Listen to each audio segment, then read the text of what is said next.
लेकिन बहुत ही कम समझ वाले नेता हैं। उनको जानकारी होना चाहिए कि इस राज्य में 303 करोड़, चलिए आपके माध्यम से और एक खुलासा कर देते हैं, क्योंकि ये नेता तो बोलेंगे नहीं, हम बता दे रहे हैं। एक विधायक का आवास बनने में लगभग 4 करोड़ 32 लाख लगा है। राज्य की जनता, मीडिया के माध्यम से आप लोग सुन लीजिए, आपको 1.5 लाख का वो आवास मिलता है, विधायक का आवास 4 करोड़ 32 लाख का मिला है। तो तिवारी जी को कहिए कि थोड़ा सा अपनी समझ को पुख्ता करे। ये जो आप देख रहे हैं आवास, ये सारे एक समान है, एक जैसी खिड़कियां हैं, एक जैसे उनका सारा विषय उनका एक जैसा है, और ये 4 करोड़ 32 लाख के लागत से बना हुआ है। कुल इनका लागत लगा है 303 करोड़ के आसपास। और मंत्रियों की अगर बात करेंगे तो लगभग 6.25 करोड़ के आसपास, और स्मार्ट सिटी में उनका आवास बन के तैयार हो चुका है। तो तिवारी महतो जी, बड़े भाई, उनसे कहिएगा, और राजनीतिक समझ उन्हें बहुत कम है। लोग जानवे करते हैं, जो लोग आप देख लीजिए, आप यहाँ इशारा कर रहे हैं उसमें हम भी नहीं बताना चाह रहे हैं, लेकिन वैसा फोर्जरी लोग शुरू से ही चंदा का चिट्ठा सब जीवन चला रहा है और जीवन भर वैसे ही चलेगा। विधायक वैसा लोग के बारे में हम लोग बात भी नहीं करना चाहते, फिर भी मीडिया अगर सवाल कर रहा है तो बोला था कि ना हम गाड़ी लेंगे, ना हम कोई सुविधा लेंगे, लेकिन हर तरह का सुविधा वो सरकार से ले रहा है। गाड़ी का भी सुविधा ले रहा है, आपका आवास का भी सुविधा। जब आवास पसंद नहीं आया, उसको बंगला नहीं मिला, तो बोल रहा है कि हम छात्र लोग के दे रहे हैं। अगर अच्छा वही आवास रहता, हमको लगता है कि वो आवास में ऐश मौज करने का वो जगह बना लेता। इसलिए वैसा फोर्जरी लोग का बारे में पूछना भी है हम लोग का जगह उचित नहीं हमको लगता है। वो फोर्जरी लोग के जनता ही वो पर्दाफाश कर देगा बहुत जल्दी। बात है, जो आजसू के विधायक, उनकी सोच और समझ थोड़ी सी कम है। उनको मैं आपके माध्यम से उनको भी कहूंगा, और हम चाहेंगे कि आप ये संदेश उन तक भी पहुंचा दें। आजसू के जो माननीय विधायक हैं, उन तक ये संदेश पहुंचा दें कि अपनी नज़र को कम से कम खोलें। अपनी नज़र को खोलकर अगर नहीं देख पा रहे तो ऊपर थोड़ा चढ़ जाएं इस मंजिले पे, और वहाँ से जाकर वो देख सकते हैं कि लगभग 70 आवास बने हैं, और वो 70 आवास बने हैं 303 करोड़ के लागत से। अगर उसे आप डिवाइड करेंगे तो एक विधायक का आवास लगभग 4 करोड़ 32 लाख में बना है। वो तिवारी जी का भी आवास वही होगा, और जयराम महतो का भी आवास का दर वही होगा। तो इसलिए उनको चाहिए कि अपना थोड़ा सा जो याददाश्त है, या अपनी जानकारी को पुख्ता करें। आप देख लीजिए कोई भी पार्टी, अब इससे पहले आप लोजपा देख लीजिए, चाहे बीजेपी को देख लीजिए, खुद जेएमएम को ही देख लीजिए। जब शिबू सोरेन जी जेल गए थे तो सब बोल रहा था कि जेएमएम खत्म हो गया, ही हो गया है, लेकिन देखिए जेएमएम लगातार 2 बार सरकार बना है। हम विश्वास रखते हैं कि सुदेश जी के नेतृत्व में पुनः हम लोग खड़ा होंगे, और झारखंड में पुनः अपने दम पर हम लोग सरकार बनाने का काम करेंगे। विश्वास होना चाहिए लोगों के बीच में। लोग भरम में रहता है, और भरम ज़्यादा दिन चलता नहीं है, और सुदेश जी जैसा नेता झारखंड में मिलने वाला नहीं है, इतना हम जानते हैं। और लोगों को सुदेश जी के बारे में सभी को मालूम है कि आज विधानसभा जो है, विधानसभा में एक नेता जो होना चाहिए था, उस तरह का नेता भी विधानसभा में देखने को नहीं मिल रहा है। 3 सत्ता पक्ष के नेताओं ने मैया सम्मान योजना पर बहुत ज़्यादा बहस किया था, महिमा मंडन किया था। तो मैंने ये तर्क दिया था कि आप 2500 रुपये पर महिमा मंडन कर रहे हैं, और आप सैलरी 2 लाख का ले रहे हैं, आप टीएडीए लाख का ले रहे हैं, तो आप भी इनको में कटौती कीजिए, इन सुविधाओं का त्याग कीजिए। आज मैं फिर कह रहा हूँ कि जिस दिन ये विधेयक पारित होगा इस सदन में, कि विधायक की सैलरी 2,13,000 ना होकर 60,000 होगी, एक तृतीय वर्ग कर्मचारी के समान, पहला विधायक का हस्ताक्षर जयराम महतो का होगा। लेकिन आप सही बोले थे कि जयराम महतो जो बोलता सो करता। सवाल था कि क्या जयराम महतो सरकारी सुविधा नहीं लेंगे, या आवेश में ये चीजें बोल रहे हैं? नहीं, आज भाषा जो है आज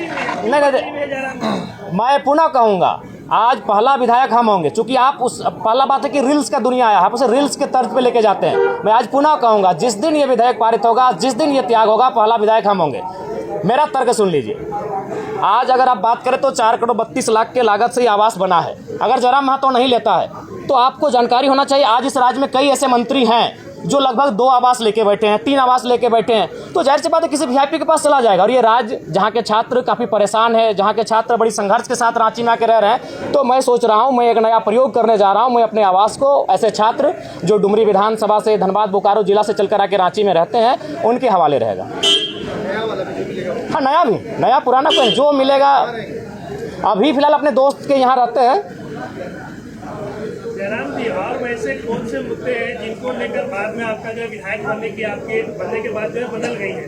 गाड़ी को लेकर भी सवाल, गाड़ी तो कई विधायक लिया है, लेकिन आपने ये कहा था कि हम विधायक बने दोस्त की गाड़ी से चलेंगे और उसमें लिखा रहेगा कि ये गाड़ी विधायक जी का दोस्त। जी जी, लेकिन मैंने पहले ही कहा है कि मैं अपने सिद्धांतों से, अगर आवाम को नुकसान ना हो, एक बहुत बड़ी आबादी को कोई नुकसान ना हो, तो मैं अपने सिद्धांतों के साथ रहूँगा। जैसे अभी मैं चप्पल पहन के नहीं आता हूँ, मेरे इस वचन से मेरी आवाम को कोई नुकसान नहीं है, जयराम महतो को भी व्यक्तिगत नुकसान नहीं है, लेकिन मेरे गाड़ी वाले मसले से मेरी आवाम को भी नुकसान था। नुकसान कैसा था? मान के चलिए प्रत्येक दिन हम लोग 3000-4000 रुपये का पेट्रोल भरते हैं। अभी ड्राइवर हमारे पास आएगा, 2 ड्राइवर मैनेज होंगे, यानी 2 बेरोजगार युवा रोजगार से जुड़ेंगे, और वो तभी होगा जब वो गाड़ी का रजिस्ट्रेशन आपके नाम से होगा। अभी सपोज दैट अगर मेरे जनता दरबार अभी झारखंड में ओपन कोई लगाता है तो जयराम महतो लगाता है। आप प्रशंसा करें, हमारी बुराई करें, खिंचाई करें, अलग बात है, लेकिन जो चैलेंजिंग विषय है, मिट्टी में बैठ के कोई जनता, और उस समय बहुत सारी समस्या ऐसी आती है कि बाबू हमको 500 रुपये का ही मदद कर दीजिए, बाबू हमको हॉस्पिटल का मामला है, हमको दवाई घट गया है, तो अपनी हैसियत के अनुसार हम उसे उनका मदद करने का प्रयास करते हैं। तो अगर मान के चलिए सरकार से हमें 3 से 5 हज़ार रुपये का टी आएगा और उसे अगर हम अपने उपयोग में लाएंगे तो हम फिलहाल जो पैसा तेल में खर्च कर रहे हैं वो मेरे पास बचेगा, और जो लोग मेरे जनता दरबार में इन छोटी छोटी समस्याओं को लेकर आ रहे हैं उनका समाधान हो पाने में हम सक्षम हो पाएंगे।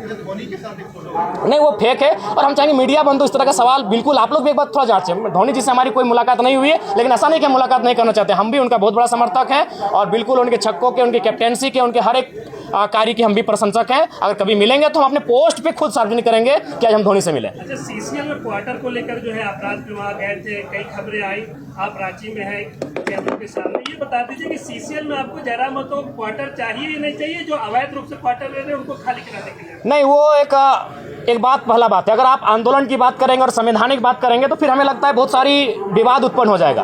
अगर आप कहेंगे कि कुछ आंदोलन के तरीके ऐसे होते हैं जो लगता है कि लीक से हटकर है, अगर आप झारखंड अलग राज्य की लड़ाई को जानते हैं और यदि आपके परिवार के कोई सदस्य झारखंड आंदोलन की लड़ाई में भाग लिए हैं तो उस लड़ाई को भी आप कहीं ना कहीं ये मानेंगे कि सड़क जाम करना ये तो संवैधानिक नहीं था, लेकिन कभी कभी ऐसे क्रियाकलाप करने पड़ते हैं जिससे दिल्ली तक आवाज़ जाए। जो चूंकि झारखंड आंदोलन सड़क जाम करके किया गया है, झारखंड आंदोलन बहुत बृहद पैमाने पर, तो कहीं ना कहीं वो जो मेरा मास्टर स्ट्रोक था वो इसी ध्यान को आकर्षण करना था कि जो लोग 5500 क्वार्टर में कब्जे पर है, कम से कम एक बार फिर से ये मामला राज्य में गरमाए। अगर इस हिसाब से देखा जाए तो अगर पुलिस को जगाना तो पहले चोरी करनी पड़ेगी, तब पुलिस जगेगा, भाई चोरी हुई तब जाएगा। नहीं, ये चोरी का सवाल नहीं है, ये राज्य का विषय है, चोरी एक मामूली विषय है इस राज्य। तरीके से तो इसी मुद्दों को नहीं उठाया जा सकता। नहीं, कभी रास्तों को, झारखंड आंदोलन इसी रास्ते से बना है। आप झारखंड आंदोलन अलग राज्य का समर्थन करते हैं, हाँ या ना? तो झारखंड राज्य बना ही उसी रास्ते से, तोड़ फोड़ से, बंदी से, इसीलिए उस सवाल को विराम दीजिए, आगे बात कीजिए। देखिए, जब सीढ़ी आप खुद बोले हम समर्थन करते हैं, आप अभी 30 सेकंड पहले बोले कि हम झारखंड राज्य का समर्थन करते हैं, तो मैं बताना चाहता हूं, चूंकि मैं एक आंदोलनकारी का बेटा हूं, झारखंड राज्य सड़क जाम करके लिया गया, इसलिए इस सवाल को अब रखिए। अगला